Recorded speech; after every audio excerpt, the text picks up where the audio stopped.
Hello दोस्तों, कैसे हैं आप सब। आई होप कि आप सब बहुत ही अच्छे होंगे, स्वस्थ होंगे। Welcome to my new vlog. आज मॉर्निंग से आपके साथ व्लॉग शेयर कर रही हूँ। यहाँ पे आलू के पराठे बना रही थी मैं। तो यहाँ पे सबके लिए नाश्ता बना रही थी। अब स्कूल ओपन हो गए हैं मेरे बेटे के, तो सुबह सुबह जल्दी ही उठ के 5 बजे मैं काम वगैरह कर लेती हूँ। घर का हो गया, साफ़ सफाई हो गई, नहाना धोना हो गया, बस अब पराठे बना के रेडी कर रही हूँ। तो यहाँ पे मैंने नाश्ता से करा दिया था, अपने बेटे को स्कूल भेज दिया है और उसके बाद मैं गई थी सब्ज़ी लेने के लिए। तो यहाँ सब्जियाँ लेकर आई हूँ। गर्मी है, आजकल बारिशों का सीज़न है, इतनी सब्ज़ी वगैरह भी कुछ समझ में नहीं आती। तो यहाँ पे मैं आलू लेकर आई थी, भिंडी लाई, कुंदरू की सब्ज़ी लाई, ऐसे ही 3-4 सब्जियाँ लेकर आई थी मैं यहाँ पर। तो यहाँ पे ये सब्ज़ी वगैरह धोकर रख दूँगी, क्योंकि मैं हमेशा ही सारी सब्जियाँ लाने के बाद धोकर ही रखती हूँ, ऐसे नहीं रखती हूँ फ्रिज में डायरेक्ट। काफ़ी टाइम से, शुरू से ही मेरी आदत है कि मैं हमेशा किचन में सारा, जब भी बर्तन वगैरह क्लीन करती हूँ तो उससे पहले सब्जियाँ वगैरह धोकर रख देती हूँ, तो उससे सही रहता है। फिर जब भी बनानी हो तो फिर इजी हो जाता है बनाना। तो मैं यहाँ पे सारी सब्ज़ी वगैरह धोकर रख दूँगी।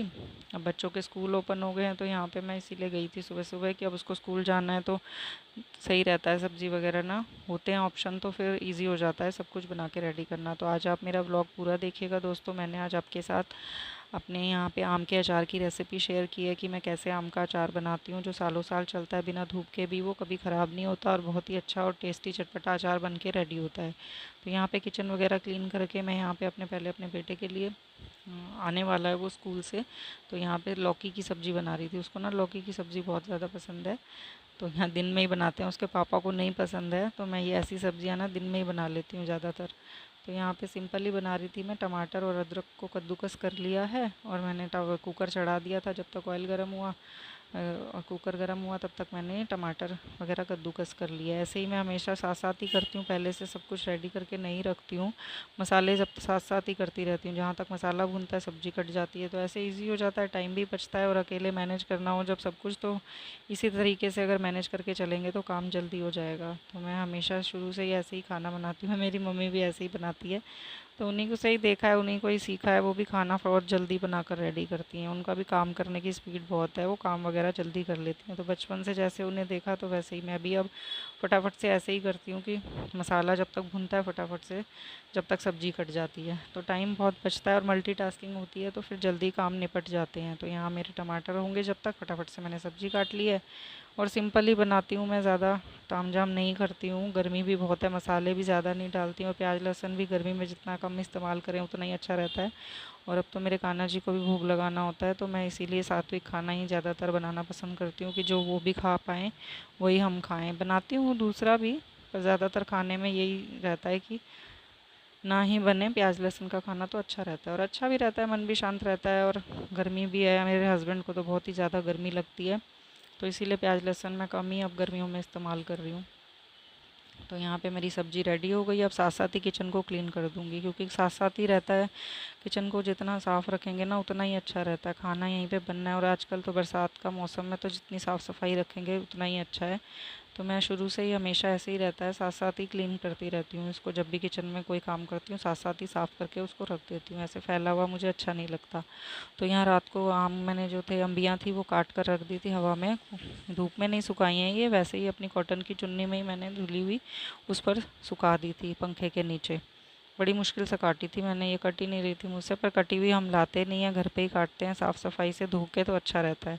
यहाँ मैंने साबुत मसाले ले लिए हैं। यहाँ पे सौंफ लिया, मेथी दाना लिया, साबुत धनिया लिया, कलौंजी लिया, थोड़ी सी राई लिया, थोड़ा सा जीरा लिया है। ये साबुत खड़े मसाले जो हैं, इनको 1-2 मिनट तक भून लेंगे। भूनने से क्या होता है, अच्छा रहता है, अचार की लाइफ अच्छी रहती है और इसमें टेस्ट भी अच्छा आता है, क्योंकि एक एक मिनट ही, 1-1.5 मिनट ही भूनने पर इसमें ऑयल रिलीज़ हो जाता है थोड़ा मसालों का, तो अच्छा रहता है, स्वाद अच्छा आता है और अचार ख़राब भी नहीं होता। और ये देखिए, हल्का सा रोस्ट करेंगे, ज़्यादा नहीं करेंगे, क्योंकि जल जाएंगे, टेस्ट अच्छा नहीं आएगा। यहाँ पे मैंने तेल को भी धुआं आने तक गर्म कर लिया था। हल्का हल्का धुआं आएगा तो उसको, गैस को बंद कर देंगे और ठंडा करके ही इसे तेल में मिक्स करेंगे। यहाँ पे मेरे मसाले भी हो गए हैं, बस इसको चलाते रहेंगे, छोड़ेंगे नहीं।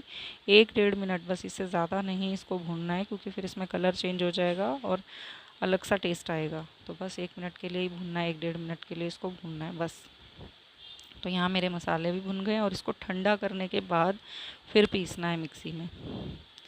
तो ये आप चाहें तो ऐसे साबुत भी डाल सकते हैं, बस धनिया को पीस के डाल लें, और आप चाहें तो इसको ऐसे मिक्सी में पीस के भी डाल सकते हैं। तो यहाँ मैंने आज मोटा दरदरा पीसना था, इसीलिए मैंने इसमें साबुत धनिया भी इसी में ऐड करा था, क्योंकि मुझे अभी पीसना था। अगर मैंने ना पीसना होता, मोटा डालना होता, तो इसमें धनिया को मैं पीस के डालती, फिर बाकी मसाले ऐसे ही रहने देती जो हैं इसमें डाले थे मैंने, जैसे कि सौंफ, राई, कलौंजी, मेथी दाना। ये तो साबुत भी अच्छा लगता है, बट ये होता है ना, मेरे बेटे को इतना मोटे मोटे कम मसाले का पसंद है, ऐसे पिसा हुआ उसको अच्छा लगता है, और मुझे भी ऐसे ही ज़्यादा अच्छा लगता है। तो मैं यहाँ पे इसीलिए बस एक बार मिक्सी को चला लेंगे, मोटा दरदरा पिस जाएगा। ये दिख रहा है आपको, पर मोटा ही पिसा हुआ है, ये मोटा पिसा हुआ मसाला ही डाला है मैंने। अभी आप देखेंगे ना ऑयल में, तो यहाँ ऑयल ठंडा हो गया था, मसाले भी मैंने पीस के रेडी कर लिए हैं।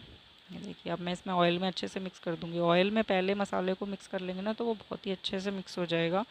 बाद में थोड़ी सी दिक्कत आती है फिर सारे मसालों को मिक्स करने में। मिक्स तो वो बाद में भी हो जाते हैं, पर अलग अलग मसालों को मिक्स करने में, मिर्च मसालों को एक साथ इसमें डाल के ऑयल में मिक्स करेंगे तो ज़्यादा अच्छा रहेगा। और हमेशा जो अचार है उसमें मसाले थोड़े से ज़्यादा ही डलते हैं, क्योंकि तभी वो स्वाद लगता है। और नमक भी थोड़ा ज़्यादा डलता है, क्योंकि प्रिजर्वेटिव का काम करता है, और अचार में हमेशा मसाले थोड़े ज़्यादा लगते हैं। अगर आप कम डालेंगे तो फीका अचार स्वाद नहीं लगेगा। और ये ज़्यादा भी नहीं होते, बिल्कुल बैलेंस अचार में ही मसाले डलते हैं। देखिए 2 किलो अचार के हिसाब से यहाँ मसाले डाल रही हूँ मैं। नमक डाला है, मिर्च डाली है, हल्दी डाली है, धनिया तो इसमें डला ही हुआ है, ज़ीरा वगैरह सब कुछ इसमें डला ही हुआ है पहले से ही, साबुत मैंने जो डाल के पीस लिया था। हल्का सा गरम मसाला डाला है ज़रा सा, तो फ्लेवर अच्छा आ जाता है। तो यहाँ सारे मसालों को इसमें अच्छे तरह से मिक्स कर लेना है। पहले इसी में ऑयल में अच्छे से मिक्स करेंगे, और ऑयल में मसाले ज़्यादा नहीं, इसमें ऑयल भी ज़्यादा नहीं डालना है, क्योंकि अगर अचार में ऑयल ज़्यादा होता है ना तो भी वो ख़राब हो जाता है। कम होता है तो भी ख़राब हो जाता है, ज़्यादा होता है तो भी ख़राब हो जाता है। तो हिसाब से मसाले और ऑयल हमें हिसाब से डालना चाहिए। देखिए, और ये जो अचार मैंने आपके साथ आज रेसिपी शेयर की है ना, ये कभी ख़राब नहीं होगा। चाहे इसे धूप भी ना लगे तो भी ये ख़राब नहीं होगा, क्योंकि आपने इसमें अच्छे से मसाले भून के डाले हैं, ऑयल को भी गर्म करके डाला है, और अचार को भी सुखा के डाला है। तो इस तरीके से होता है। बाकी जो अचार का जो जिसमें आप अचार को मिक्स करेंगे, डालेंगे, वो बर्तन भी साफ़ होना चाहिए, बिल्कुल सूखा होना चाहिए, धो के सुखा के उसको, चाहे वो साफ़ भी हो, कितना भी साफ़ हो बर्तन, पर उसको फिर भी एक बार धो के और एक दिन के लिए उसे अच्छे से सुखा के कपड़े से अच्छे से साफ़ करके फिर ही इसमें डालें। जितनी साफ़ सफाई आप अचार को बनाने में रखेंगे, उसकी सेफ्टी में रखेंगे ना, तो उतना ही वो अचार सही रहता है, ख़राब नहीं होता। यहाँ थोड़ा थोड़ा कोट करके मैंने अचार डाल दिया था, आप चाहें तो डायरेक्ट भी बर्तन में डाल दें, बट यहाँ पे मैं, बर्तन मेरे पास छोटा है, यहाँ पे इसी के अंदर मैं थोड़ा थोड़ा सा पहले मिक्स कर दूँगी, और उसके बाद सारा ही फिर एक बार जब बर्तन में ऐड करूँगी तो उसके अंदर भी मिक्स कर दूँगी। बस इसमें साफ़ सफाई का ध्यान रखना होता है कि आप जो भी, जब भी अचार को हाथ लगाएं तो आपके हाथ जो हैं वो साफ़ होने चाहिए, सूखे होने चाहिए, पानी नहीं होना चाहिए हाथों में, नहीं तो अचार ख़राब हो जाता है। और जब भी आपने जिससे इस जैसे बड़े बर्तन में से जब यह अचार बन के रेडी हो जाएगा, तो किसी छोटे बर्तन में थोड़ा सा निकाल के रख लें, जो आप डेली यूज़ में यूज़ करें। इसी में से डायरेक्ट डालेंगे तो ख़राब हो जाता है अचार। तो बस साफ़ सफाई जितनी रखेंगे उतना अच्छा रहेगा। अगर आप धूप आपके यहाँ पे आती हो, क्योंकि हर जगह धूप इतनी आजकल इतनी नहीं आती है, कंजस्टेड हो गई है जगह, तो धूप ना आती हो तो भी ये अचार ख़राब नहीं होगा। 2-3 दिन में, 3-4 दिन में बन के रेडी हो जाएगा। और अगर धूप में रखेंगे तो भी अच्छा है, और भी लाइफ बढ़ जाती है अचार की। तो यहाँ तो बरसाती मौसम ही हो गया था, 1-2 दिन की धूप लगा पाई थी मैं, ज़्यादा लगा ही नहीं पाई थी क्योंकि बारिशें हो गई थी।